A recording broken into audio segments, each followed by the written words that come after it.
Ovqatlangandan keyin bularni qilmang. Ko'pchilik ovqatdan keyin darhol noto'g'ri odatlarga berilib ketadi va sog'lig'iga zarar yetkazadi.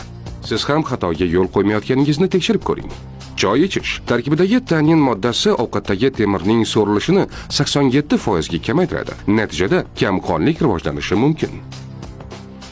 Shirinlik yeyish. Statistikaga ko'ra, ovqatdan keyin shirinlik iste'mol qilganlarning 75% ortiqcha vazn bilan kurashadi. Uxlash. Kechki ovqatdan keyin yotib qolish insult xavfini oshiradi. Kamida 2 soat hushyor bo'ling. Sovuq suv ichish ovqat hazm qilish jarayonini sekinlashtiradi va yog'larning to'planishiga sabab bo'ladi. Chekish. Ichak ta'sirlanish sindromini rivojlantirib, organizmga zararli toksinlarni tezroq so'rishga sabab bo'ladi. Vanna qabul qilish. Issiq suv qonni terga yo'naltiradi. Hazm jarayoni esa sekinlashib, odam hushidan ketishi mumkin.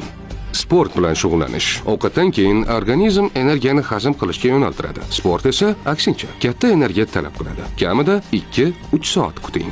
Sog'lig'ingizga befarq bo'lmang. Ushbu ma'lumotni yaqinlaringiz bilan ulashing. Salomatlik va strategik rivojlanish instituti ijtimoiy tarmoqlariga obuna bo'ling.